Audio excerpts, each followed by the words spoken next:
యేసుక్రీస్తునందరి సకల పరిశుద్ధులకును అధ్యక్షులకును పరిచారకులకును యేసుక్రీస్తు దాసుడైన శుభోచనం తెలియపరుస్తున్నాను.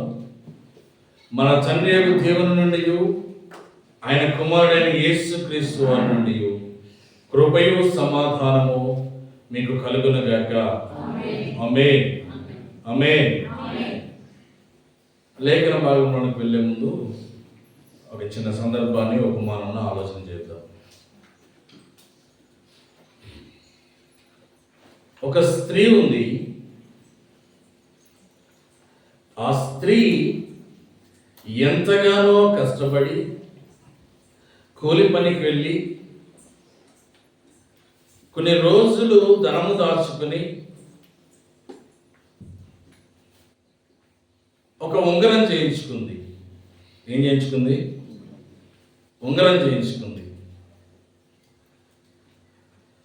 పెట్టుకుని అందరికీ చూపించింది. కొన్ని రోజులు బాగానే ఉంది. తర్వాత ఒకానొక దినమున రాత్రి పడుకొని పొద్దుట లేచేసరికి తన చేతికి ఉన్న ఉంగరం కనిపించలేదు. ఏం చేయలేదు? చేతికి ఉన్న ఉంగరం కనిపించలేదు. ఏం చేస్తుంది చెప్పండి? ఇప్పుడు కనిపించకపోతే మొత్తం ఎదుగుతారా? పక్క బట్టలన్నీ దులిపిందంట, దొరకలేదు. బీరో తీసింది, బీరోలో ఉన్న బట్టలన్నీ బయటేసింది, దొరకలేదు. వంట రూమ్లోకి వెళ్ళింది, వంట రూమ్లో ఉన్న గిన్నెలన్నీ చదివింది, దొరకలేదు. ఎంతగా వెతికిందంటే ఇంకా ఇల్లు మొత్తం ఒకసారి శుభ్రం చేసినట్టు అయిపోయిందంట. అయినా దొరకలేదు. అటువంటి స్త్రీ నెక్స్ట్ డే ఆదివారం, నెక్స్ట్ డే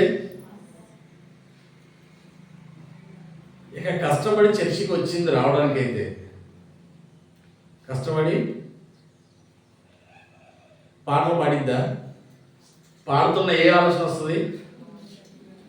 ఉంగరం ఎడబోయిందో. వాక్యం చెప్తున్నారు, వాక్యం వింటారా? ఉంగరం ఏడబోయిందో. నేను ఏమేం పనులు చేశాను ఉంగరం పోకముందు అన్నీ ఆలోచించుకుంటూ ఉంటుంది. ఇంటికి వెళ్ళింది, వంట వండేటప్పుడు ఏం ఆలోచన? ఉంగరం. అన్నం తినేటప్పుడు ఏం ఆలోచన? పక్కనతో మాట్లాడేటప్పుడు ఏం ఆలోచన? ఉంగరం. ఎందుకంటే ఆమె కష్టపడి దానిని సంపాదించుకుంది కాబట్టి. అదే కష్టపడకుండా ఉట్టిగా వచ్చింది అనుకుంటే సరే పోతే పోయింది, ఇప్పుడు కొనుక్కుందాం అనుకోవచ్చు. కానీ చెమటోర్చింది, కష్టపడింది, దానికోసము అనేక రోజులు తనకి ఓపిక లేకపోయినా, జ్వరం వచ్చినా, జలుబు చేసినా, ఒంట్లో శక్తి లేకపోయినా కూలి పనికి వెళ్ళి మరీ ఏం చేసింది? ఆ ఉంగరాన్ని కొనుక్కుంది. కాబట్టి అది దొరికే వరకు ఆమె యొక్క వెదుకులాట మనందరికీ తెలిసింది ఎలా ఉంటుంది అనేది.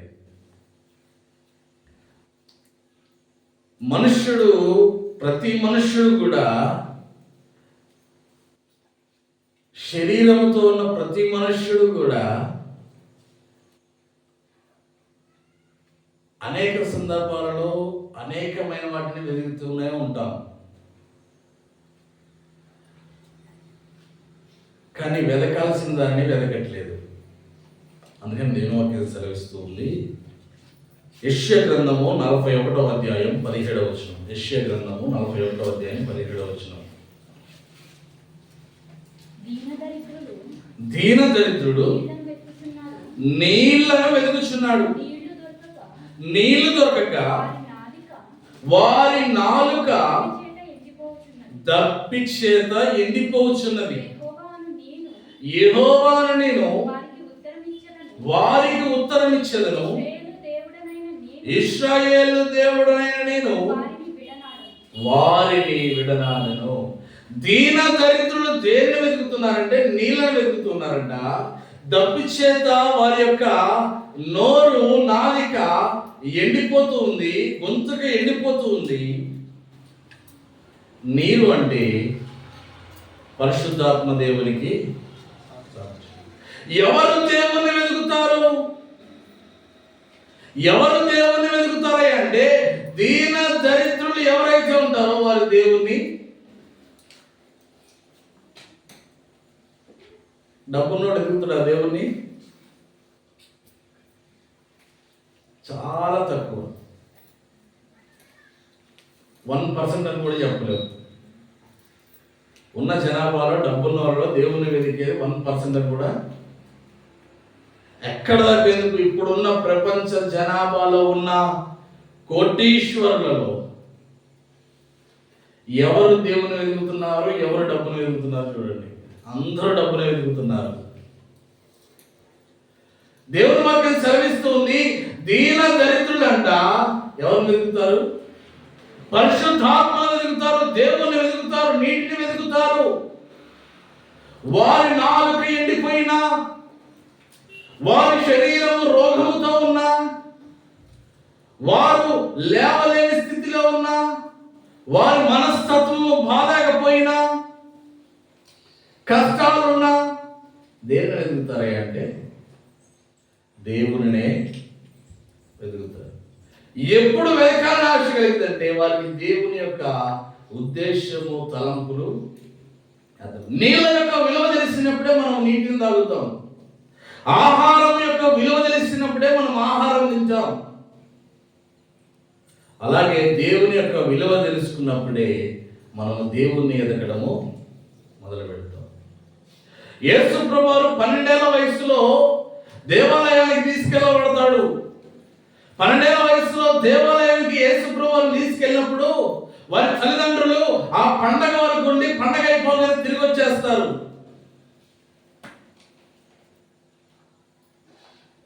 చాలా మంది అలాగే ఉంటారు. వెళ్ళామా, చూసుకున్నామా, వచ్చేసామా. కానీ యేసు ప్రభువు మాత్రం వారి వెనకాల వచ్చేస్తాడు. వారితో పాటు రాడు. ఈ తల్లిదండ్రులేమో మా బంధువులలోనో మా ఇరుగు పొరుగు వారితోనో ఎవరో ఒకరితో వచ్చేస్తాడులే అని అనుకుని ఒక రోజు ప్రయాణం అంతా వెళ్ళిపోయారంట నడుచుకుంటూ ఇంటికి. ఎందుకంటే వాళ్ళు చేయడానికి వచ్చింది దేనికి? పండగ చేయడానికి వచ్చారు. పండగ చేసుకున్నారు, పండగ అయిపోయింది, వెళ్ళిపోయారు. ఇక తిరిగి చూసే పని లేదు. మళ్ళీ సంవత్సరానికి పండగ వస్తుంది, మళ్ళీ అప్పుడే చూడాలి. కొడుకును కూడా పట్టించుకోవట్లేదు. అంత బిజీ షెడ్యూల్. ఎవరికి? యోసేపు మరి యేసు ప్రభువు ఎక్కడున్నారంటే దేవాలయంలో ఉండిపోయాడంట. వీరు ఒక రోజంతా నడుచుకుంటూ వెళ్ళిపోయిన తర్వాత గుర్తొచ్చాడు. కష్టాల ప్రారంభంలో దేవుడు గుర్తురాడు, సమస్యల ప్రారంభంలో దేవుడు గుర్తురాడు. ఎప్పుడు గుర్తొస్తాడంటే చాలా ముందుకు వెళ్ళిపోయిన తర్వాత. ఇక డాక్టర్లు ఏమంటారంటే వీడు బతకడం కష్టం, వీడు జీవించడం కష్టం అని చెప్పినప్పుడు అప్పుడు దేవుడు గుర్తొస్తాడు. మరియమ్మ యోసేపులకు కూడా ఒక రోజు దిన ప్రయాణం అంతా దాదాపు ఒక 40 కిలోమీటర్లు వెళ్ళిపోయి ఉండొచ్చు. ఒక రోజు నడవడం అంటే ఒక 40 కిలోమీటర్లు అవతలకి వెళ్ళే వరకు కూడా యేసు ప్రభువు గుర్తురాలి. అక్కడికి వెళ్ళిన తర్వాత బంధువులను అడిగారంట, స్నేహితులను అడిగారంట, ఇరుగు పొరుగు వారిని అడిగారంట, అయ్యా మా యేసు మీతో ఉన్నాడా అన్నారు. నాకు తెలియదు. ఎతకడం ప్రారంభించారు. మళ్ళీ ఎత్తుక్కుంటూ ఎక్కడికి వచ్చారు? యెరూషలేము దేవాలయానికి వచ్చారు. యెరూషలేము దేవాలయానికి వచ్చేసరికి అప్పటికే యేసు ప్రభువు వారందరితో కూర్చొని, పెద్దలతో కూర్చొని ప్రశ్నలు అడుగుతూ ఉన్నాడు. వారికి సమాధానాలు చెప్తూ ఉన్నాడు. ఒకసారి మాటలు చదువుతుంది. లూకా సువార్త 2వ అధ్యాయం 41వ వచనం నుండి. లూకా సువార్త 2వ అధ్యాయం 41వ వచనం నుండి. పస్కా పండగప్పుడు ఏటేటా వెళ్ళుచుండువారు. ఆయన 12 ఏళ్ల వాడై ఉన్నప్పుడు యెరూషలేమునకు వెళ్ళిరి. ఆ దినములు తీరిన తర్వాత వారు తిరిగి వెళ్ళుచుండగా బాలుడైన యేసు యెరూషలేములో నిలిచెను. ఆయన తల్లిదండ్రులు ఆ సంగతి ఎరుగక ఆయన సమూహంలో ఉండడం తలంచి ఒక దినం ప్రయాణం సాగిపోయి తమ బంధువులలోను నెలవైన వారిలోను తన చుట్టుపక్కల వారితోనూ ఆయనను ఏం చేస్తున్నారు? వెలుగుతూ ఉన్నారు. ఆయన కనబడట్లేదు, వెలుగుతూ ఉన్నారు. కానీ ఆయన ఎక్కడ వెతకాలి? సర్వాధికారిని అంటే మనుషుడు ఎక్కడ వెతుకుతున్నాడంటే బట్టల్లో వెతుకుతున్నాడు. దేవుడు సృజించిన ఈ సృష్టిలో వెతుకుతున్నాడు. కానీ తన అంతరంగంలో వెతకలేకపోతున్నాడు. దేవుడు ఎక్కడున్నాడంటే ఎక్కడో కొండ మీద ఉన్నాడని చూపిస్తున్నాడు, ఎక్కడో గుహలో ఉన్నాడని చూపిస్తున్నాడు, ఎక్కడో అరణ్యంలో ఉన్నాడని చూపిస్తున్నాడు, ఎక్కడో ఎడారిలో ఉన్నాడని చూపిస్తున్నాడు. కానీ దేవుడు ఎక్కడున్నాడంట? మనుషుని యొక్క హృదయ అంతరంగాల్లో ఉంటాడు. ఆయన వెతకలేకపోతున్నారు. యోసేపు మరియలు కూడా నెలవైన వారిని అడిగారు, వెతుకుతూ ఉన్నారు. వారిని తమ బంధువులను అడిగారు, యేసున్నాడా అని. వారందరూ చెప్పే సమాధానం ఏంటి తెలుసా? కొండలు ఏమైనా సమాధానం చెప్తాయో తెలుసా? పర్వతాలు ఏమైనా సమాధానం చెప్తాయో తెలుసా? గుహలు ఏమైనా సమాధానం చెప్తాయో తెలుసా? అంతరిక్షము ఏమైనా సమాధానం చెప్తుందో తెలుసా? యేసు ఎక్కడున్నాడంటే నీ హృదయంలో ఉన్నాడు. సర్వాధికారి అయిన వాడు నీ హృదయంలో నిలవై ఉన్నాడని చెప్తావు ఇవన్నీ. కానీ మనుష్యుడు మాత్రము ఎక్కడ వెతుకుతున్నాడంటే వాటి దగ్గర వెతుకుతున్నాడు. అంతరిక్షము ఆయన చేతి పనిని వివరించుచున్నది. మరియా యోసేపులు కూడా వెతుకుతూ ఉన్నారు. వెతికి వెతికి వెతికి ఎక్కడికి వచ్చారు? యెరూషలేము దేవాలయానికి వచ్చారు. యెరూషలేము దేవాలయం కాడ 48వ వచనము, ఆయన తల్లిదండ్రులను ఆయన చూచి ఆశ్చర్యపడి ఆయన తల్లి, కుమారుడా మమ్మల్ని ఎందుకు ఇలా చేసితివి? ఇదిగో నీ తండ్రియు నేను దుఃఖపడుచు నిన్ను వెతుకుచుంటిమి. ఏం చేస్తున్నారంట? దుఃఖపడుచు వెతుకుచున్నారు. అప్పుడు యేసు ప్రభువు అంటున్నారు, అమ్మా నేను నా తండ్రి పనుల మీద ఉండవలేనండి. నీకు మీరు ఎరుగరా? నేను ఎవరి పని మీద ఉన్నాను? నా తండ్రి పని మీద ఉన్నాను. తండ్రి పని ఎప్పుడు జరిగింది చెప్పండి? పండగలో జరిగిందా? పండగ తర్వాత జరిగిందా? యేసు ప్రభువు పండగలో తండ్రి పని చేయలేదు. పండగ అయిపోయిన తర్వాత మరలా సమాజంలో కూర్చొని దేవుని వాక్యాన్ని, పండగ క్రైస్తవులు ఏం చేస్తారంటే వస్తారు, కూర్చుంటారు, వెళ్ళిపోతారు. దేవుని కార్యం జరగదు. అక్కడ దేవుని పని జరగదు. వాక్యాన్ని ఎండకి రాదు. తినడానికి వస్తారు, తినేసి వెళ్ళిపోతారు. కానీ దేవుడు ఎప్పుడు తన కార్యం చేస్తారని చెప్తున్నాడు. అందరూ తిని తృప్తి పొంది అయిపోయిన తర్వాత ఎవరైతే ఇంకా వాక్యం నేర్చుకోవడానికి సిద్ధపడతారో వారితో మాట్లాడుతున్నాడు. అవి ఇటువంటి మాటలు మాట్లాడుతున్నాడు అంటే జ్ఞానము కలిగిన మాటలంట, యుక్తి కలిగిన మాటలు. అక్కడున్న ముసలి వాళ్ళు కూడా ఆ మాటలు విని ఇతడికి ఇంత పాండిత్యం ఎక్కడి నుంచి వచ్చింది? ఈ చిన్నపిల్లవాడు ఇంత జ్ఞానయుక్తమైన మాటలు ఎలా పలుకుతూ ఉన్నాడు అని అనుకుంటూ ఉన్నారంట. ఆ పెద్దలకు కూడా తెలియని మాటలు యేసు ప్రభువు అక్కడ పలుకుతూ ఉన్నారు. ఎందుకు అంత జ్ఞానయుక్తమైన మాటలు పలుకుతున్నాడంటే అతడు దేవుడు నిర్ణయించిన పనిలో నిమగ్నమైపోయాడు. దేవుడు మనుషుల పట్ల ఏ ఉద్దేశాన్ని అయితే కలిగి ఉన్నాడో ఆ ఉద్దేశంలో మనుషులకి తెలియపరచుటకు అతడు సిద్ధపడి కంకణం కట్టుకొని ఉన్నాడు. కాబట్టి పండగ అయిపోయిన తర్వాత రిలాక్స్ అయిపోలే, మరలా దేవుని పనిలో నిమగ్నం అయిపోయి దేవుని పని చేయడానికి ప్రాకులాడుతూనే ఉన్నాడు. మనుషులేమో దేవుని వెతుకుతున్నారంటే సమసిపోయే ఈ లోకంలో కలిసిపోయే వాటిని వెతుకుతూ ఉంటే సర్వాధికారి అంటున్నాడు, నేను నా దేవుని పనిలో నిమగ్నం. యోసేపు మరియలు దేన్ని వెతుకుతున్నారంటే మనకి దేవుని వాక్యం సెలవిస్తుంది. లూకాసు వార్త 12వ అధ్యాయంలో ఈ మాటలు కనబడతాయి. మనుషులందరూ దేనికోసం వెతుకుతున్నారు అన్న దాని కోసం 22 నుంచి చదువుతాం. లూకాసు వార్త 12:22. అంతటా ఆయన తన శిష్యులతో ఇట్లాను, మీరు ఈ హేతువు చేత ఏమి తిందుమో అని మీ ప్రాణము గుర్చేను, ఏమి ధరించుకుందుమో అని మీ దేహము గుర్చేను చింతింపకుడి.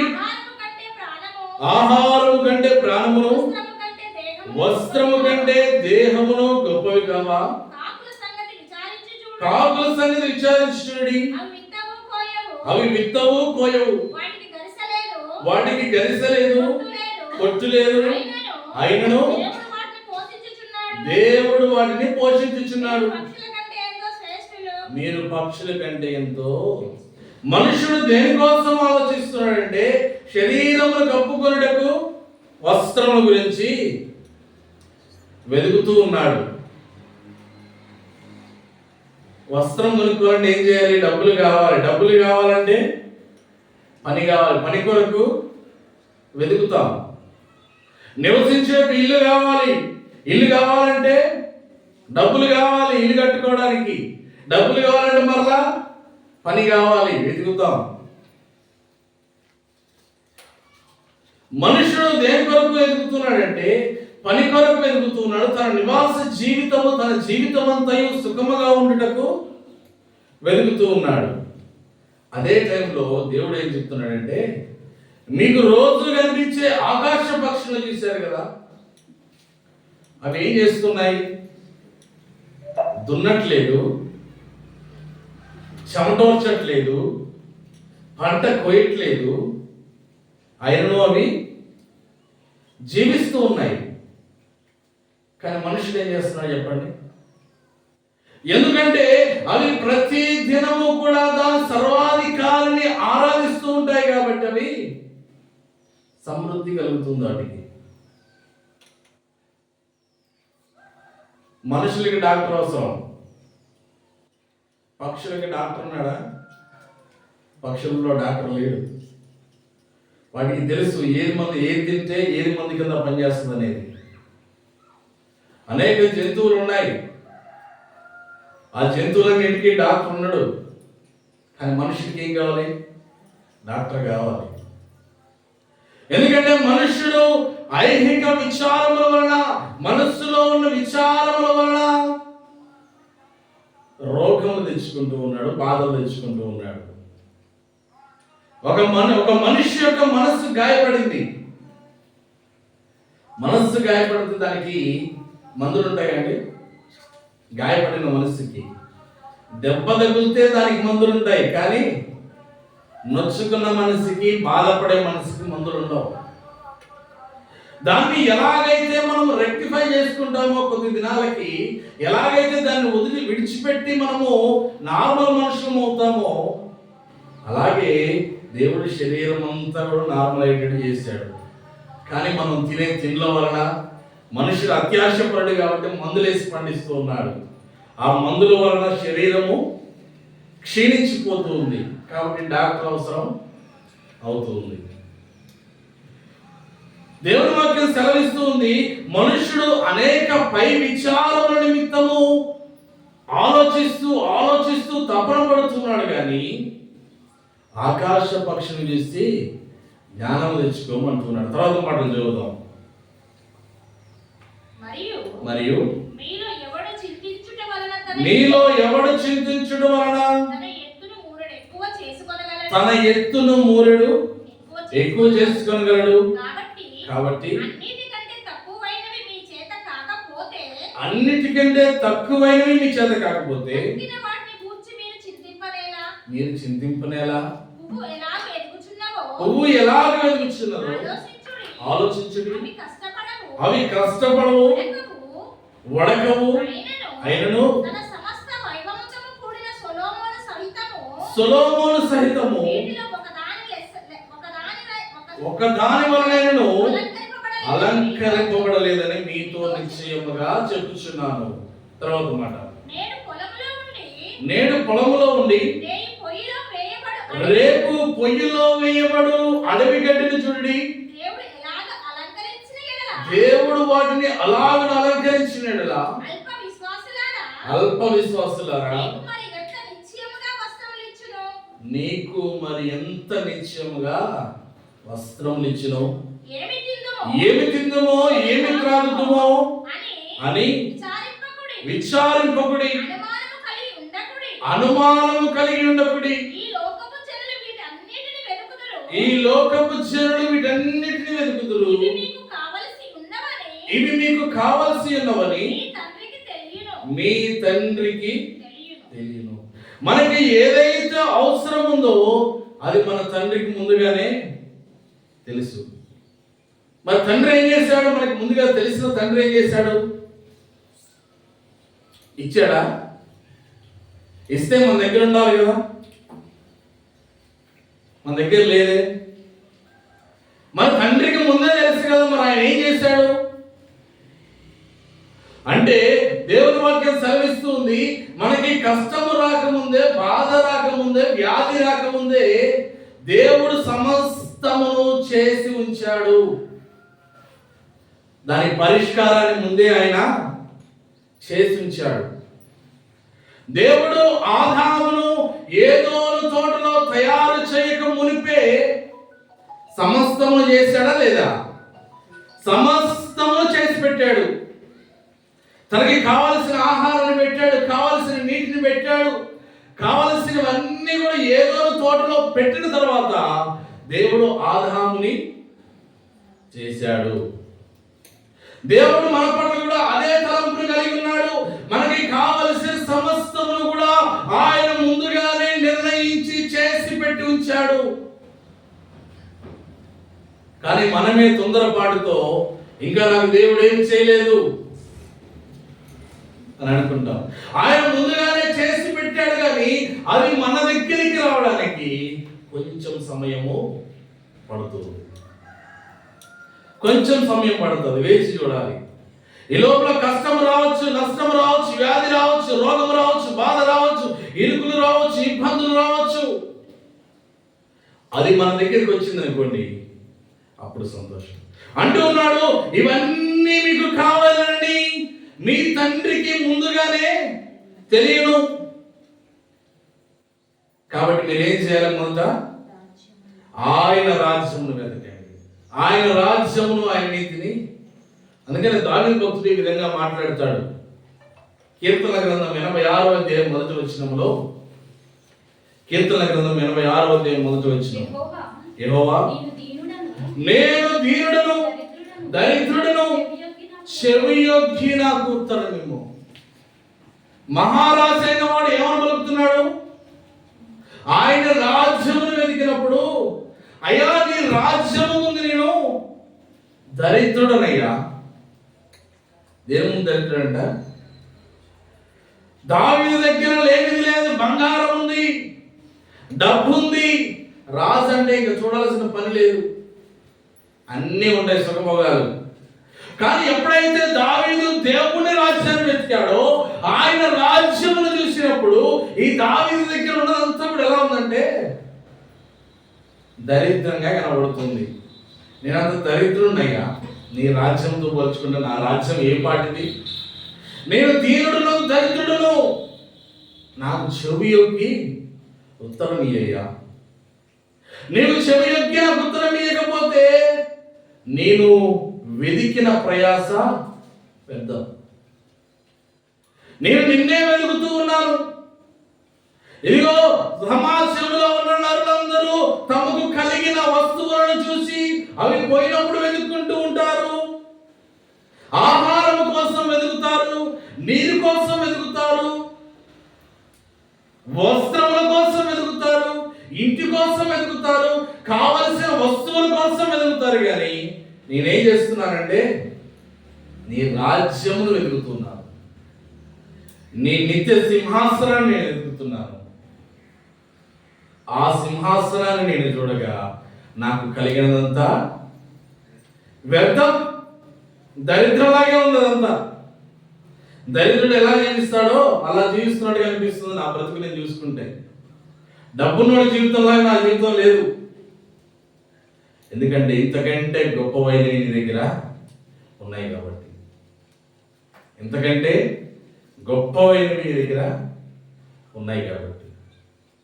అందుకనే మనం అనేకమైన వాటిని విచారం చేస్తూ ఉంటాం, ఆలోచిస్తూ ఉంటాం, కానీ దేవుని రాజ్యాన్ని వెతికే వారిగా మనుష్యులు కనబడతారు. అందుకని రోమిలకు రాసిన పత్రిక 22వ అధ్యాయం 6-7 వచనాలు.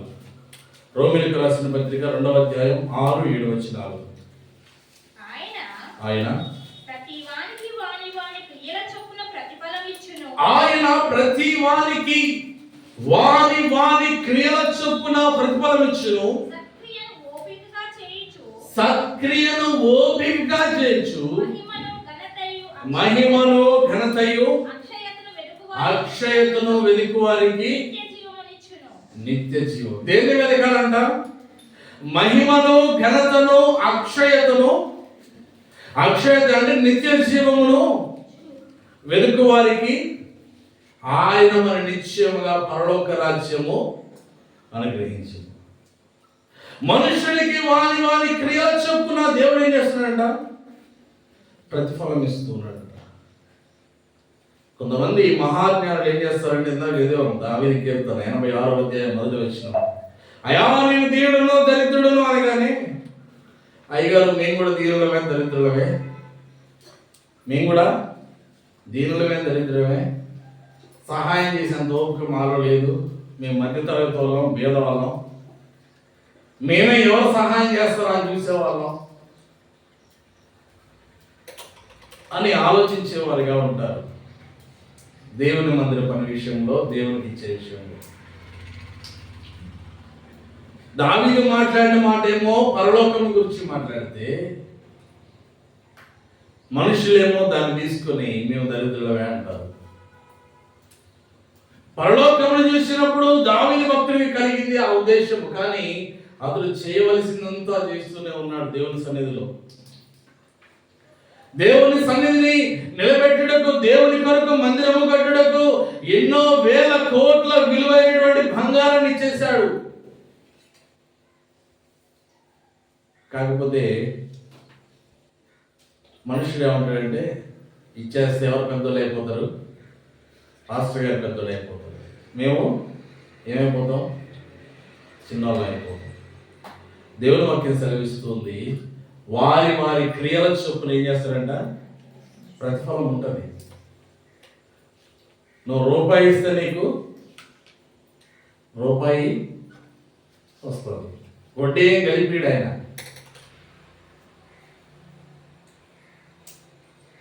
శిక్ష మాత్రం వడ్డీకి వడ్డీ ఇస్తాడు. వడ్డీకి మనందరికీ తెలిసిన స్టోరీయే కదా. ఆయన 5 దేనాలు ఒకటికి ఇచ్చాడు, 3 ఒకటికి ఇచ్చాడు, 1 ఒకటికి ఇచ్చాడు.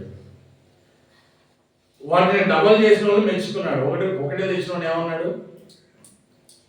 వెలుపల అగ్నిగుండంలో పడవేస్తాడు. సమస్యలు ఒకదానికి ఒకటి చుట్టుకున్నాయి అనుకోండి, వాటిని విడిపించుకోలేదు. ఆయన కూడా విడిపించాడు. ఎందుకంటే భేదోడు కదా. వదిలేద్దాం వాడి సమస్యలు వాడేవాడిని, వాడి ఇబ్బందులు వాడేవాడిని. దీన మనస్కులై దేవుని ఎదుట ఆరాధింపవలసిన వారై ఉండగా దీన మనస్సు లేదు, విచారం ఎక్కువైపోతాయి. అందుకని అన్నాడు ఇందాక, ఎవడు చింతించడం వలన తన ఎత్తు 3 కాదు, అంగుళం కూడా ఎక్కువ చేసుకోలేడు కదా. బాధపడిపోతూ ఉన్నాడు, తన హృదయంలో తను ఏదేదో అనేసుకుంటూ ఉన్నాడు. అయ్యో నాకు ఈ సమస్య ఎందుకు వచ్చిందో అని బాధపడిపోతూ ఎక్కువ చేసుకుంటాడా? ఒక్క అంగుళం కూడా పెరగదు. ఈ పక్కన ఈ స్థలం అమ్ముదాం అన్నారు, తీసుకుందాం అనుకున్నాం, కానీ డబ్బులు లేవు, రేట్ కూడా ఎక్కువే చెప్పారు. ఒకటే అనుకున్నాం, దేవుని చిత్తం అయితే వాళ్ళే వచ్చి ఇచ్చేస్తారు తక్కువ రేటుకి. ఆ తక్కువ రేటుని అప్పు చేయాల్సిందే. దేవుని చిత్తం కాబట్టి ఎవరొకరు కొనుక్కుంటారు. ప్రార్థన చేసాం, వదిలిపెట్టేసాం, అంతే. దాని గురించి చింతించి అయ్యో తీసుకోవాలి మనం ఎంత కష్టపడ్డా అవతల వచ్చి 8 లక్షలు కొంటాడు అనుకోండి, మనం అంత పెడతావా? విచారణ పడద్దు, చింతించద్దు అని దేవుని వాక్యం సెలవిస్తుంది. మాట్లాడడం తెలుసుకుందాం వదిలేసాం అంతే. దేవుని వాక్యం సెలవిస్తుంది దేవుడిని వెతికే వారిగా.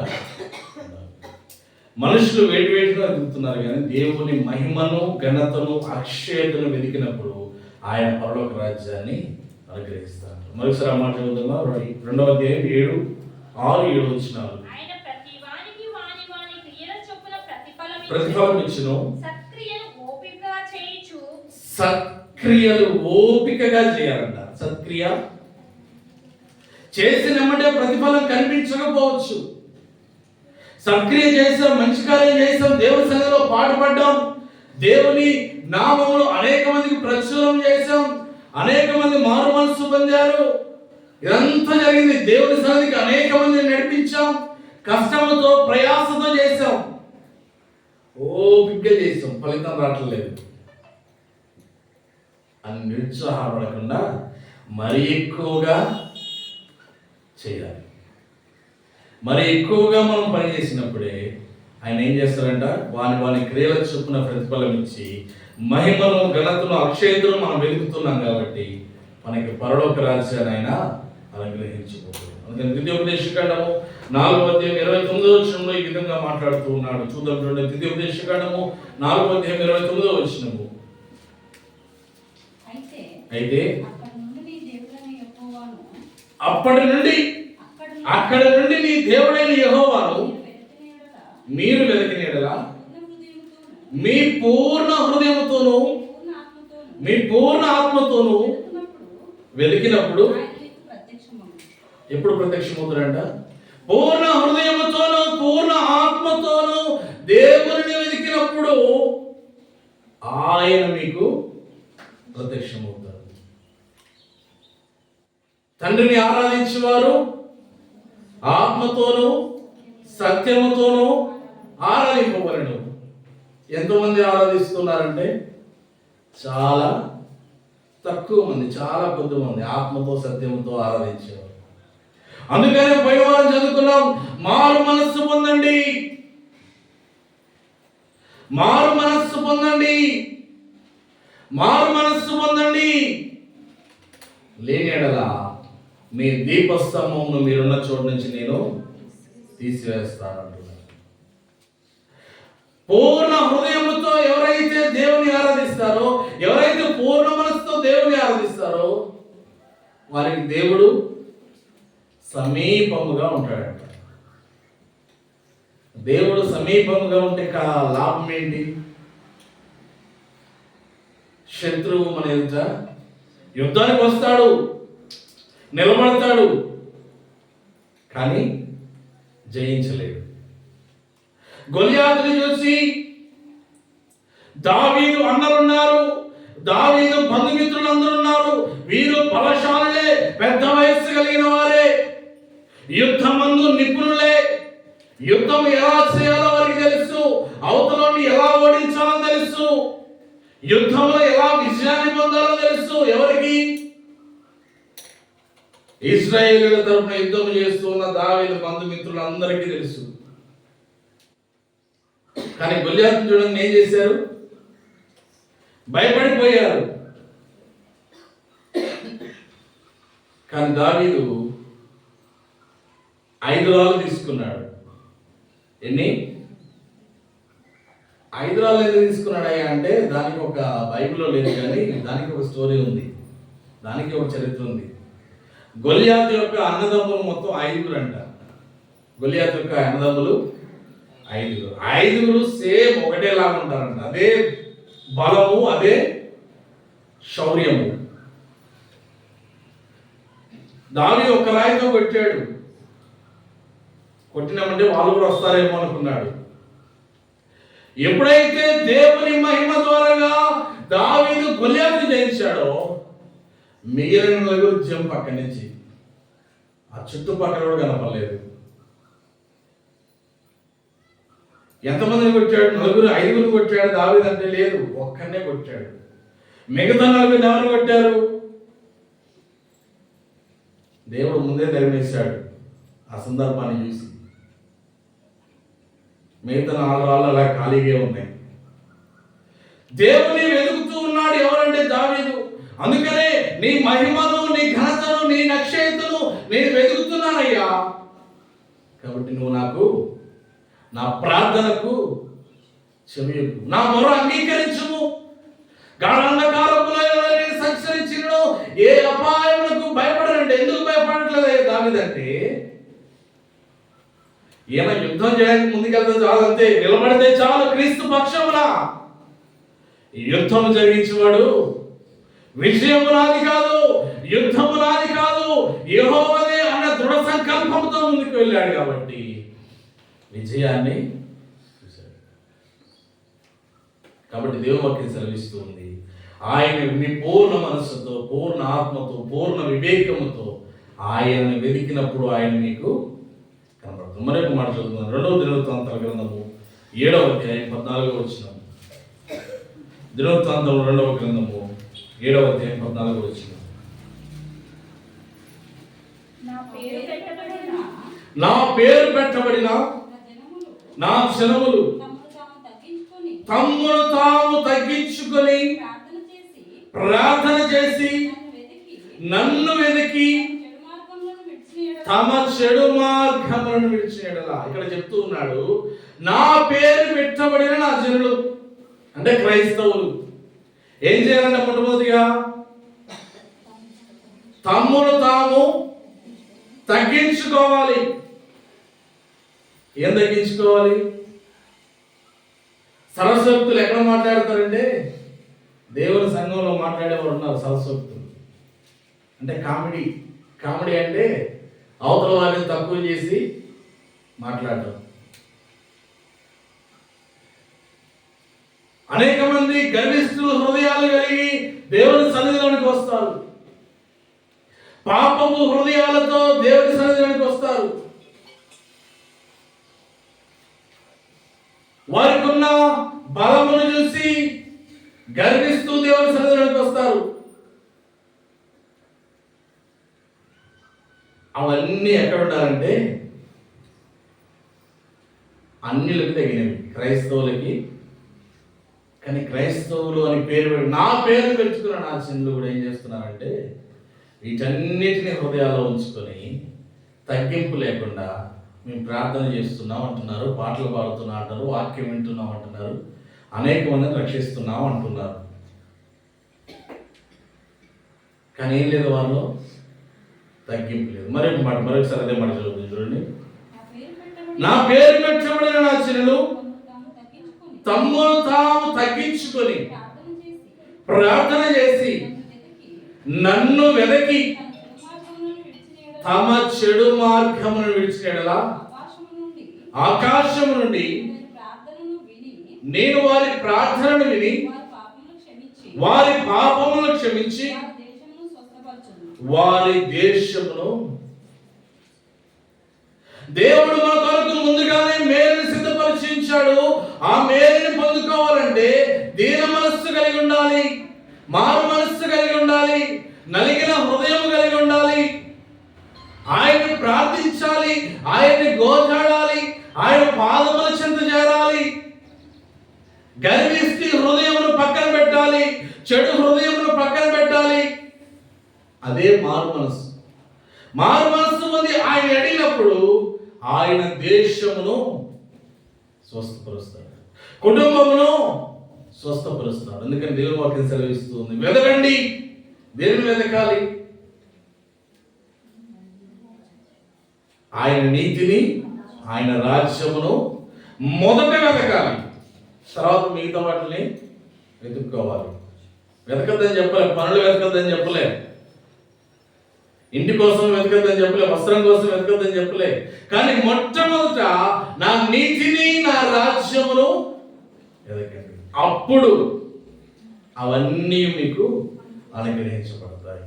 కాబట్టి మనం కూడా మొట్టమొదటిగా ఆయన నీతిని, ఆయన రాజ్యం, ఆయన నీతిని, ఆయన రాజ్యమును వెతికేవాడు ఎక్కడ ఉంటాడంటే 7 దినములలో మొట్టమొదటిది ఆదివారం. ఆదివారం దేవుని సన్నిధిలో ఉంటాడు. ఎవరు? ఆయన రాజ్యమును, ఆయన నీతిని, ఆయన రాజ్యమును, ఆయన నీతిని వెతకని వారు ఎక్కడ ఉంటారంటే మొట్టమొదటి దినం ఎక్కడ ఉంటారు? బయటికి వెళ్ళి ఏయో ఎత్తుక్కుంటారు. ఎత్తుక్కోరా? ఎత్తుక్కుంటారు. ఎందుకంటే ఎతకట్లేదు. ఏం ఎతకట్లేదు? మొదట నా నీతిని, నా రాజ్యంలో వెతకండి, అప్పుడు అవన్నీ కూడా మీకు అనుగ్రహింపబడతాయన్న దేవుని మాటను మరచి జీవిస్తూ ఉన్నవారు ఉన్నారు. కాబట్టి దేవుని వాక్యములకు అనుగుణంగా మనము మన జీవితాలు మార్చుకోవాలి. అందుకని దేవుడు మాట్లాడుతున్న నేను దీనులను దరిద్రుడను అని గొప్పవాడే తగ్గించుకొని జీవిస్తున్నాడు. మనం కూడా అలాగే ఉండాలని దేవుని వాక్యం సెలవిస్తూ ఉంది. ఈ కొద్ది వాక్యం దేవుడు దీవించి మనందరి హృదయాల్లో ఫలింపజేయను గాక. ఆమేన్. హల్లెలూయా. స్తోత్రం. సామెతల గ్రంథం 16వ అధ్యాయం, సామెతల గ్రంథం 11వ అధ్యాయం 16వ వచనం చదువుతాం. సామెతల గ్రంథము 11వ అధ్యాయం 16వ వచనం.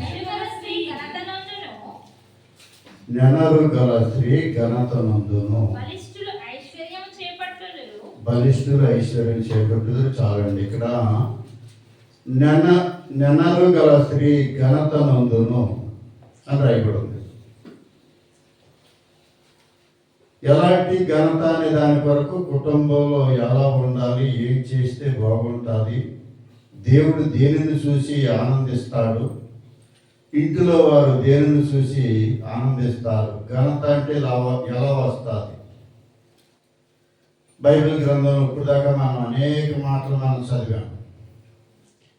మత్తయి సువార్త 6వ అధ్యాయం 8వ వచనం దగ్గర మీరు అడక్క మునిపే మీకు ఏది అవసరమో ఆయనకి తెలుసు అని రాయబడింది. 6వ అధ్యాయం 8వ వచనం. మీరు తండ్రిని అడగక మునిపే మీకు అక్కరగా ఉన్నవేవో ఆయనకు తెలుసు. ప్రతిదీ తెలుసు ఆయనకి. అడగక మునిపే. అడగాలి అంటే కొంచెం మరి ప్రయాసపడాలి. ఎదుతెంతూ అడిగేటువంటి వారిగా ఉండొచ్చు, నడుతూ అడిగేటువంటి వారిగా ఉండొచ్చు, కూర్చొని అడిగేవారిగా ఉండొచ్చు, ఏ విధంగా అయినా అడిగేటువంటి వారిగా ఉండొచ్చు. ఆయన చెప్పినట్లుగా చేసేటువంటి వారిగా ఉంటే మనం అడక్క మునిపి మన అవసరాలు ఏంటో దేవునికి తెలుసు. అందుకే ఇక్కడ నెనరు గల స్త్రీ ఘనత నందును అన్నాడు. అలాగే ఘనత పొందినటువంటి వాడు బైబిల్ గ్రంథంలో చాలా మంది ఉన్నారు. చాలా మంది అంటే దేవుడు ఒక్కొక్కరికి ఒక్కొక్క బిరుదు ఇచ్చాడు. ఆ బిరుదులు వారు కాపాడుకున్నారు. కొద్దిమంది కాపాడుకోలేకపోయారు. జ్ఞానవంతురాలు తన ఇల్లు కట్టును, 3 రాళ్ళు తన ఇల్లు తన చేతులతో ఓడబెరుకును అన్నాడు. 3 రాళ్ళు అనేది కాపాడుకుందా, ఓడబెరుకుందా? కాపాడుకున్న వారే గొప్పవారు. సామెతల గ్రంథం 14వ అధ్యాయం 1వ వచనం మాట చెప్పాడు. జ్ఞానము కలిగితే తన ఇల్లు కాపాడుకుంటుంది. ఇంటిలో వాళ్ళు చక్కగా యోగ్యురాలు ఆమె. బైబిల్లో రాయబడ్డ మాటలు అనేక మాటలు రాయబడి ఉన్నాయి. గుణవతి అయిన భార్య దొరుకుతారు, అటు అమూల్యమైన ముత్యం కంటే శ్రేష్టమైనది అని రాయబడింది. యోగ్యురాలు తన పెనుడికి కిరీటము అన్నాడు. అలాగా కిరీటాలుగా ఉండేవారు చాలా తక్కువగా ఉంటారు. వారి వరకు చెప్తున్నాడు. సామెతల గ్రంథం 31వ అధ్యాయం 10వ వచనం దగ్గర మనం చదివితే, గుణవతి అయిన భార్య దొరుకుట అరుదు, అట్టిది ముత్యము కంటే అమూల్యమైనది. ఆమె పెనిమిటి ఆమె యందు నమ్మిక ఉంచెను, అతను లాభప్రాప్తికి వెలితి కలగదు అని చెప్పాడు. ఎందుకంటే పెనిమిటి ఆమె యందు నమ్మిక ఇచ్చినప్పుడు ఆయన లాభప్రాప్తికి ఎలుతు కలగదు అని చెప్తాడు. గుణవతి అయిన భార్య దొరుకుట అరుదు, అట్టిది ముత్యము కంటే అమూల్యమైనది అన్నాడు. అంటే నెనరగల స్త్రీ ఘనత ఉందంటే బైబిల్లో ఆది కారణం మొదలుకుని ప్రకటన గ్రంథం వరకు చాలా మంది స్త్రీల కొరకు చెప్పాడు. దేవుని దగ్గర నమ్మకంగా జీవిస్తే కుటుంబం అంతా నమ్మకంగా సంతోషంగా ఉండగలిగేది, నెమ్మది కలిగి ఉండగలిగేది. అనేక రకాలుగా ఎవరు నమ్మకం వాళ్ళతోనే వస్తుందండి, ఒకరిదొకరికి రాదు. నాది నాతోనే ఉంటుంది, మీది మీతోనే ఉంటుంది. పిల్లవాళ్ళైనా పెద్దవాళ్ళైనా ఎవరిది వాళ్ళతోనే ఉంటుంది. అడుగుడి మీకు ఇవ్వడని అన్నాడు. అడక్క మునిపి అన్ని చిత్తపరిచి వాడు ఆయన. అందుకే దేవుడిని అడక్క ముందే వారికి ఏది అవసరం ఆయనకి తెలుసు. ఇప్పుడు దాకా ఆయన రాజ్యం ఆయన వెతకండి అన్నాడు కదా. మత్తయి సువార్త 6వ అధ్యాయంలో 30వ వచనం కింద చదివితే మాటలు రాయబడి ఉన్నాయి. ఆయన రాజ్యం, ఆయన నీతిని వెతికితే అన్ని చక్కగా సమకూర్చబడతాయి అన్నాడు. వెదికే వారిగా ఉన్నామా లేదా అనేది అది ఆయనకి తెలుసు, మనుషులకు తెలియదండి. వెదికే వారికి కూడా తెలియదు. ఏదో సందర్భంలో తప్పు మాట్లాడతాం, దొరికిపోతాం సైతానికి. నువ్వు ఆశపడుతున్నావు కానీ నువ్వు ఆశపడేది నీకు దొరకదు అని చెప్తుంది. నిజంగా నమ్మకంగా ఉండేటటువంటి వాళ్ళు ఎలానే ఉండదు. ఎందుకు వెళ్ళదంటే వాళ్ళు మన మాట వినరులే, వెళ్ళినా కానీ అనేది వాడికి తెలుసా. సైతానికి అన్నీ తెలుసాడు. మనలో ఉండే ఆలోచనలు కూడా తెలుసువాడు. బైబిల్ చెప్తున్న మాట ఏంటంటే, న్యాయాధిపతుల గ్రంథంలో మాట చదువుదాం చూడండి. న్యాయాధిపతుల గ్రంథం 4వ అధ్యాయం 4వ వచనం దగ్గర మాట చదివితే అక్కడ దెబోరా అనే ఒక స్త్రీ ఉంది, ఆమె ప్రవక్తి. చదువుదాం చూడండి 4వ వచనం. ఆ కాలమున నెతీదోతులకు భార్య అయిన దెబోరాను ప్రవక్తి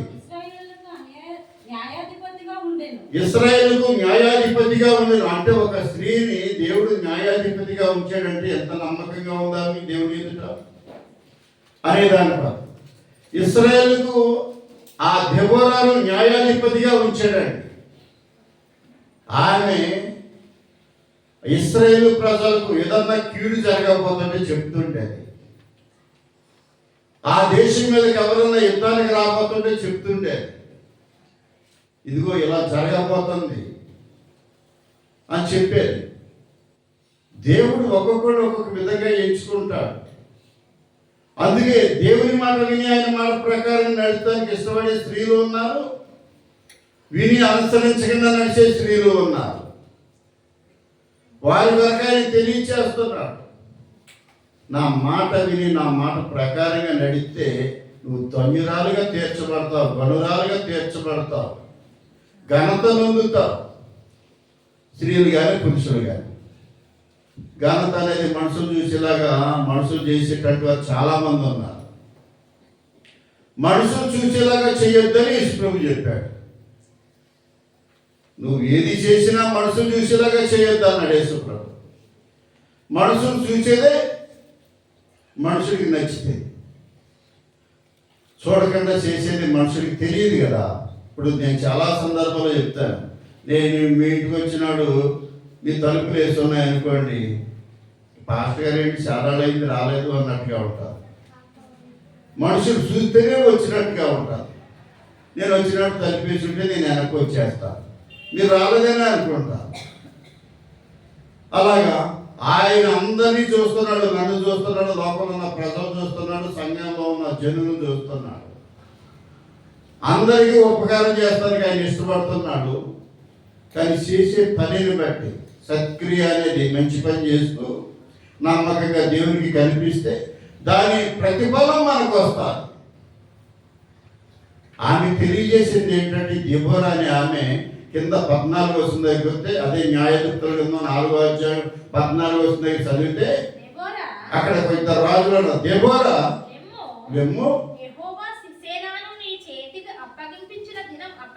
బారాక్ అనే ఒక రాజు ఉన్నాడండి అక్కడ. ఈమె చెప్తుంది ఆ బారాకుతో, నువ్వు లేవు, సిసెరా అనే రాజుని నీ చేతికి అప్పగిస్తాడు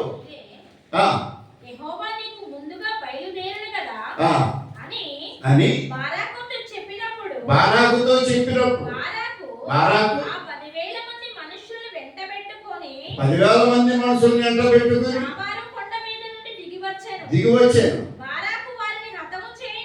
హతము చేయనట్లు యెహోవా సిసెరాను అతని రథములన్నిటిని అతని సర్వసేనకు కలవరపరచగా ఆ, సిసెరా తన రథము దిగి పారిపోయాడటండి ఆ మనుషుడు.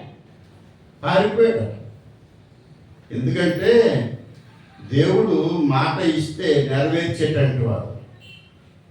అక్కడ దెబోరా ప్రవక్తిని బారాకుతో చెప్తుంది, నువ్వు తొందరగా లేవు, సిసెరా రాజుని దేవుడు నీ చేతికి అప్పగిస్తున్నాడు అని చెప్పినప్పుడు ఆ రాజు వచ్చి 10,000 మందిని వెంట పెట్టుకుని వెళ్ళేటప్పటికి అతడు రథము దిగి పారిపోయేటటువంటి కాలు నడకదని రాయబడతాడు. అంటే ఘనత నొందిన స్త్రీలలో అనేక మంది బైబిల్లో రాయబడ్డారు. దేవుని చేత వాడబడినట్టు వారు ఉన్నారు, వాడబడినట్టు వారు ఉన్నారు. అబ్రహాం చరిత్ర కానించి అనేక మంది ప్రవక్తల చరిత్ర, వారి భార్యల చరిత్ర బైబిల్లో రాయబడింది. నమ్మకంగా ఉన్నవారు ఉన్నారు, నమ్మకం తప్పి జీవించినట్టు వారు ఉన్నారు. నమ్మకంగా జీవిస్తే దేవుడిచ్చే బహుమానాలు ప్రత్యేకంగా ఉంటాయి. ఏంటి ఆ బహుమానం అంటే గర్భఫలము యెహోవా ఇచ్చే బహుమానము అని కీర్తన గ్రంథంలో మనం చదువుతుంటాం. 127 కీర్తనలో ఆ మాట చదువుతాం, 3వ వచనం. కుమారుడు ఇక్కడ ఎందుకు ఈ మాట అంటే బహుమానాలు అనేవి దేవుని దగ్గర నుంచే వస్తుంటాయి. ఎవరు ఏ విధంగా ఇచ్చినా సరే ఆయన అందరికీ ఉపకారి. మనం అడగక ముందే మనకు సహాయం చేస్తానికి ఆయన ఇష్టపడుతున్నాడు. వాళ్ళ మనసు మారితేనే మనకి ఇవ్వగలుగుతారని చెప్తుంటాను నేను.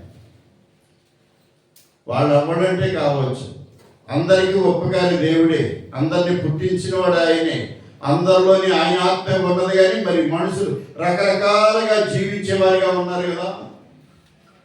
రకరకాలుగా జీవించేటటువంటి వారంటే ఒకడేమో బొమ్మను చూసి మెచ్చుకుంటాడు, బొమ్మల్లో ఏమీ లేదయ్యా అని ఒకడు చెప్తాడు. ఒకడేమో ఈరోజు మంచిది అంటాడు, ఒకడేమో ప్రతిరోజు మంచిదే అది దేవుడు చెప్పాడు అంటాడు. అలాగా మనుషులు రకరకాలుగా జీవిస్తున్నారంటే చక్కగా చెప్పాడు ఆయన, ప్రతిరోజు మంచిదే అని దేవుడు చెప్పాడు. వీళ్ళు పెట్టుకున్నారు మధ్యలో, ఇది మంచి ఇది చెడు, ఈరోజు మంచి గడియ మంచి. ఆ గడియలోనే ఎంతో మంది చచ్చిపోయినట్టు వాళ్ళు ఉన్నారు. వాళ్ళకి కీడండి, వాళ్ళకి మంచిది కాదు, మాకు మంచిది, మంచి జీవించుకునేటువంటి వాళ్ళు చచ్చిపోయినట్టు వాళ్ళు ఉన్నారు. మరి దాన్ని ఎవరు తప్పించగలుగుతారు? సర్వశక్తివంతుడు తప్పిస్తే తప్ప ఎవరు తప్పించలేరు.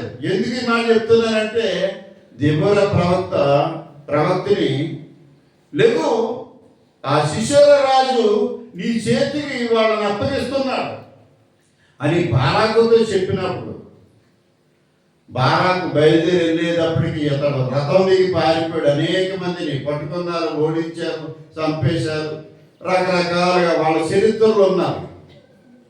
అలా సందర్భాన్ని బట్టి దేవుడు మంచి చెడు చూడమని చెప్తులేదు. కానీ నీ హృదయం మంచిదై ఉంటే ప్రతి సందర్భంలో, ప్రతి నిమిషంలో, ప్రతి సెకండ్లో అన్ని మంచివే. ఆయనకి ఇష్టమైతే ఆయన చేస్తాడు, ఆయనకి ఇష్టం కాకపోతే ఆయన చేయడు. చేయనంత మాత్రాన్ని ఆయన మంచోడు కాకపోలేదు, అందరికీ మంచి చేస్తానికి వచ్చాడు ఆయన. ఆయన మాట వింటేనే ఆయన చేస్తాడండి. వినడానికి వారిని నరకంలో గెంటుతానని చెప్పాడు. ఇప్పుడు 10 మంది, వేల మంది యుద్ధంలో చనిపోయినట్టు వారు ఉన్నారు. అది దేవునికి ధర్మమై ఉన్నది, చంపేసాడు వాడు. నువ్వెవడో వాళ్ళని చంపేస్తాడా దేవుడు అని అడుగుతానికి? దేవునికి ధర్మమై ఉన్నది, అది వాళ్ళకి మంచిది అనిపించింది, పట్టుకున్నారు, చంపేశా. నువ్వు గణపరచబడాలంటే నువ్వు దేవుడిని అంగీకరించి ఆయన మాట ప్రకారం నడితే నీతో మాట్లాడతాడు ఏం చేయాలనే దానిపై. ఏం చేయాలంటే ఒకసారి మోషే గారిని కూడా దేవుడు చంపేయాలనుకున్నాడండి. కారణం ఏంటంటే దేవుడు చెప్పిన దాన్ని కొంచెం పక్కకి పెట్టాడు మోషే గారు. అబ్రహాంతో చెప్పాడు దేవుడు, మీకు పుట్టిన మగ సంతానం అంతటిని నువ్వు సున్నతి చేయించాలి అన్నాడు. అలాగే మోషే గారితో నువ్వు నేను చెప్పిన దగ్గరికి వెళ్ళి నేను చెప్పిన మాటలు అక్కడ రాజుకి తెలియచేయన్నాడు మోషే. తెలియజేస్తానికి వెళ్ళాడు. మోషే కొడుకు పుట్టాడు. కొడుకుకి సున్నతి చేయించలేదు. సున్నతి చేయించకపోతే మోషేని చంపేయాలనుకున్నాడు అట్లాంటి దేవుడు. అప్పుడు మోషే భార్య అక్కడ రాయబడ్డ మాటలు ఏంటంటే నిర్గమకాండం చదువుదాం చూడండి. నిర్గమకాండం 4వ అధ్యాయం 22వ వచనం కలిసి మనం చదువుదాం. నిర్గమకాండం 4వ అధ్యాయం 22వ వచనం. అప్పుడు నీవు ఫరోతో ఇశ్రాయేలులో నా కుమారుడు నా జ్యేష్ఠ పుత్రుడు నన్ను సేవించినట్లు నా కుమారుని పోనిమ్మని నీకు ఆజ్ఞాపించుచున్నా వాని పంపనల్లని ఎడల ఇదిగో నేను నీ కుమారుణ్ణి నీ జ్యేష్ఠ పుత్రుని చంపెదనని యెహోవా సెలవిచ్చుచున్నాడు. అతనితో చెప్పమని అందుకు అతడు పోయే మార్గమున సత్రంలో యెహోవా అతన్ని ఎదుర్కొని అతన్ని చంప చూడగా సిపోరా అనగా మోషే గారి భార్య అండి. సిపోరా వాడిగల రాయిని తీసుకుని తన కుమారునికి సున్నతి చేసి అతని పాదముల యొద్ద అతని పడవేసి నిజముగా నీవు నాకు రక్త సంబంధాన్ని పెరిగిటది అయితేవనేను. చూడండి ఇక్కడ ఈ మాటలు ఎందుకంటే మోషే గారి భార్య పేరు సిపోరా. మోషేనే దేవుడు సంపజూసినప్పుడు తొందరగా వెళ్ళి ఏంటంటే మంచి పదునైన రాయిను దాన్ని తీసుకుని తొందరగా కుమారుడికి సున్నతి చేసి తీసుకెళ్ళి ఇదిగోనయ్యా దేవుడు చెప్పిన మాట ప్రకారంగా సున్నతి చేశానని ఆయన పాదాల దగ్గర వాడేసిందట. దేవుని వాక్యం విని అనుసరించేవారు ఉంటే మంచిది. అనుసరించకపోతే శిక్ష అనేది ఏ పక్క నుంచి ఎలా వస్తుందో తెలియదు. అనుసరించిన వారు అనేక మంది ఉన్నారు. కొద్ది రోజులు బ్రతికేది అన్నాడు యేసుప్రభు. దానికి ఉపమానం చెప్పాడు. గోధుమలు గురుగులు చక్కగా పెరుగుతున్నవి, పెరగనే కోతకాలం వచ్చే వరకు కూడా. కోతకాలం వచ్చిన తర్వాత గోధుమలు కొట్లో వేస్తాం, గురుగుల్ని అగ్నితో కాల్చేస్తాం అన్నాడు.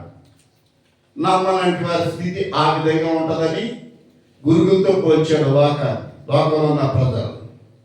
పెరగని కోతకాలం వచ్చినప్పుడు అక్కడికి వెళ్ళిన తర్వాత అర్థమవుతుంది. అక్కడ దాకా అర్థం కాదండి. మాకు 3 మంది ఉన్నారంటే అందరిని విడిచిపెట్టి వచ్చినట్టు వాళ్ళు మేము. అలాగే సందర్భం అనేది సమస్య అనేది ప్రతి మనిషికి వస్తుంది, రాకుండా ఉండదండి. సమస్య వచ్చినప్పుడు దాన్ని తప్పించుకోవాలంటే ప్రభువే మార్గం. ఆయన శరీరధారిగా మానవుడిగా ఈ లోకానికి వచ్చి నేనే మార్గాన్ని, నేనే సత్యాన్ని, నేనే జీవాన్ని, నన్నే అందరూ వెంబడించాలి. అందరిలో ఉన్న జీవం ఆయనదే. నమ్మినా నమ్మకునేది సత్యం. అందరికీ పుట్టించిన వాడు ఆయనే, రక్షించుకు వచ్చిన వాడు ఆయనే. ఆయన ప్రవక్తల ద్వారా ముందుగానే తెలియజేశాడు. ఆయన మాట విని ఆయన మాట ప్రకారంగా నడిచేటువంటి వారిగా ఉంటే వారి విషయంలో సంతోషం ఉంటుందని యెషయా గ్రంథం 42వ అధ్యాయం 21వ వచనం దగ్గర ఒక వచనం చదివితే, యెషయా గ్రంథం 42వ అధ్యాయం 21వ వచనం, యెహోవా తన నీతిని బట్టి సంతోషం గలవాడే. చూడండి, యెహోవా తన నీతిని బట్టి ఎవరైనా సంతోషంగా ఉండాలని ముందైన సంతోషంగా ఉండాలి. ఆయన చెప్పిన మాటలో నడితే గణపరిచి సంతోషాన్ని ఇస్తాడట. అలా ఇస్తానికై ఈ లోకానికి మానవుడిగా వచ్చాడు. ఆయన రావాల్సిన పని ఏంటంటే ఆయన బిడ్డలుగా చేసుకున్నారు ఈ లోకంలో ఉన్న ప్రజల్ని. విన్నవారు ఉన్నారు, విననంటి వారు ఉన్నారు. తండ్రికి 10 మంది కుమారులు ఉన్నారంటే 10 మంది ఇద్దరే చాలండి. ఇద్దరిని గురించి చూపించాడు యేసుప్రభు. ఓ చిన్న కుమారుడు దారి తప్పి తొలగిపోయాడు, ఆస్తిని పాడు చేసుకున్నాడు. వెళ్ళలేదు తండ్రి మాట, వినని కారణంగా ఆస్తిని పాడు చేసుకున్నాడు. తినడానికి తిండి లేకుండా అయిపోయింది అని యేసు ప్రభు ఈ లోకానికి వచ్చి చెప్పాడు. నువ్వు సంతోషంగా ఉండాలంటే నా మాట విన్నాయా అన్నాడు తండ్రి. నేను వినను, నాకు రావాల్సిన ఆస్తి నాకు ఇచ్చేయి, నువ్వు నన్ను కన్నావు కనుక అన్నాడు చిన్న కుమారుడు. ఇచ్చేసాడు ఆయన. మరి అది పోగొట్టుకునేటువంటి వారుగా ఉంటాడని ఆయనకి తెలుసు, తండ్రికి తెలుసు. వాడి బుద్ధి ఏంటో, వాడి అలవాట్లు ఏంటో, ఏ విధంగా పాడైపోతాడో. ఆయన తండ్రి కనుక తొందరగా ఇన్ని తప్పులు చేసినా ఏదో రకంగా లోపల అనేది ప్రేమ ఉంటుంది. మరి తప్పిపోయి పాడు చేసుకుని దీనుడిగా వచ్చినాడు, మళ్ళీ ఆదరించాడు తండ్రి. అలాగా సంతోషింపజేసేవాడు ఆయన. ఆయన నీతిని బట్టి ఆయన మనుషులు, నేను నీతిమంతుడు కనుక మీరు నీతిమంతులై ఉండండి, నేను పరిశుద్ధుడు కనుక మీరు పరిశుద్ధులై ఉండండి అని లోకానికి మానవుడికి వచ్చి తెలియజేశాడు. మానవుడు అనుభవించవలసిన కష్టాలన్నీ అనుభవించాడు ఆయన, అంతకన్నా ఎక్కువ అనుభవించాడు. ఆయన పొందిన గాయాలతో మానవ స్వస్థత, ఆయన సిందించిన రక్తాన్ని బట్టి మానవులకు రక్షణ. అందుకే ఆయన అంటున్నాడు, నెనరికల స్త్రీ ఘనత నందును. అంటే స్త్రీ గర్భానిచ్చే ప్రతి మనుషుడు, స్త్రీగా వచ్చినా పురుషుడిగా వచ్చినా, ఘనత అనేది దేవుని దగ్గర నుంచి వస్తుంది. తన భర్త ఆమెని పొగడును అని ఇందా మనం చదువుకున్నాం సామెతల గ్రంథంలో 31:10 దగ్గర నుంచి. అలాగా, ఎందుకంటే అమూల్యమైన ముత్యముల కంటే మనుషుల్ని పొగడాలంటే పొగిడితేనే ఉబ్బిపోతుంటారు, ఏదైనా పెడతానికి ఇష్టపడతారు. ఖండితంగా చెప్తే వాక్యం నమ్మొద్దని ఏం చెప్తులేదు, కానీ సంతోషించండి అని చెప్తుంది. సంతోషం ఉండేటప్పుడే నవ్వుతారా? జోకులు చెప్తే నవ్వుతారు. వాక్యం ఏం జోకులు కాదండి. వాక్యం చాలా ప్రేమిస్తుంది, గర్తిస్తుంది, ఆదరిస్తుంది. వాక్య ప్రకారంగా నడవండి అని చెప్తాడు ఈ పాస్టర్ గారు. నేను నడుతున్నానో లేదో ఆ ప్రభువు తెలుసు, నాకు తెలుసు.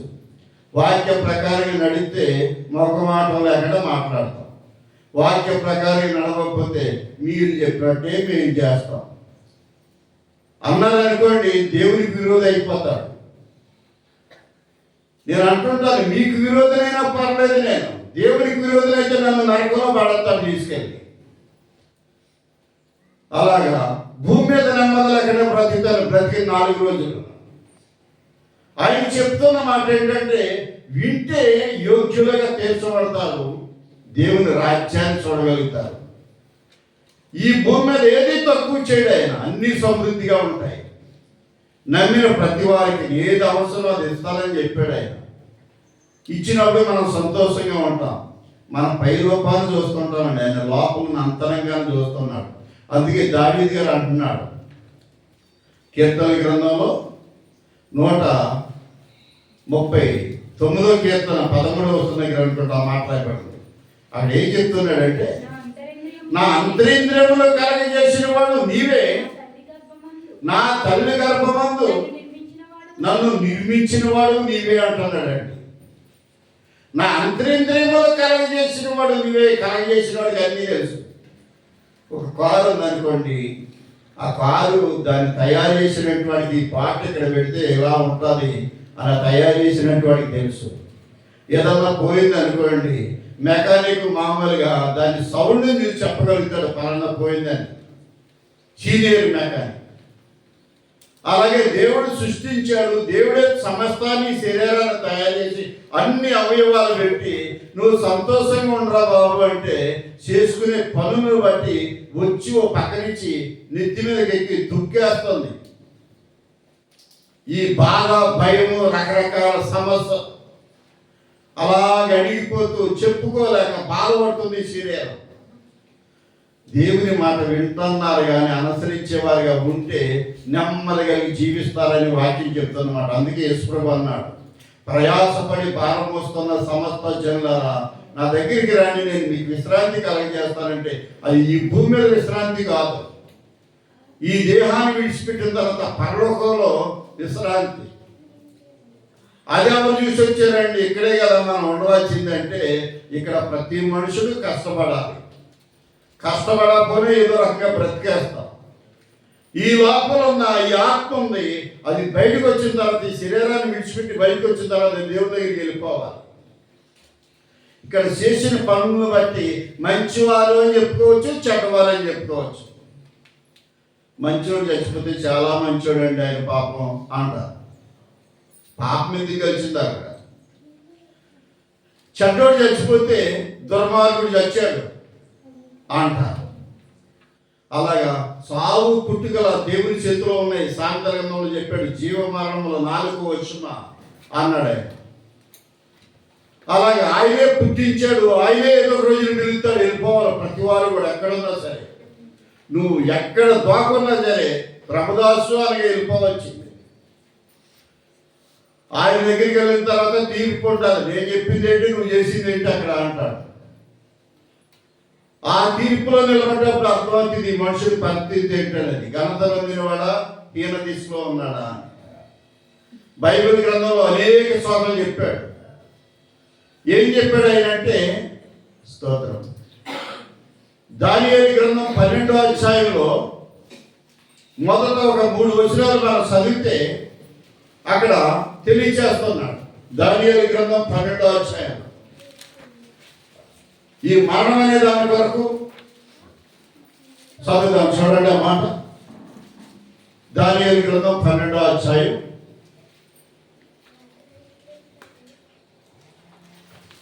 మొదటి నుంచి చదవండి. 3వ వచనం. ఆ కాలమందు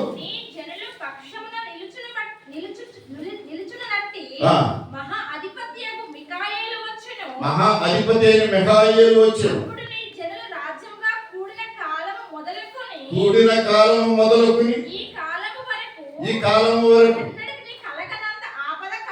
ఎన్నడూ కలగనంత ఆపద కలిగేను. అయితే ఈ జీవ గ్రంథంలో వారి పేర్లు దాఖలైన వారు ఎవరో వారు తప్పించుకుందరు. మరియు సమాధుల్లో నిద్రించి అనేకులు మేలుకొనిదరు.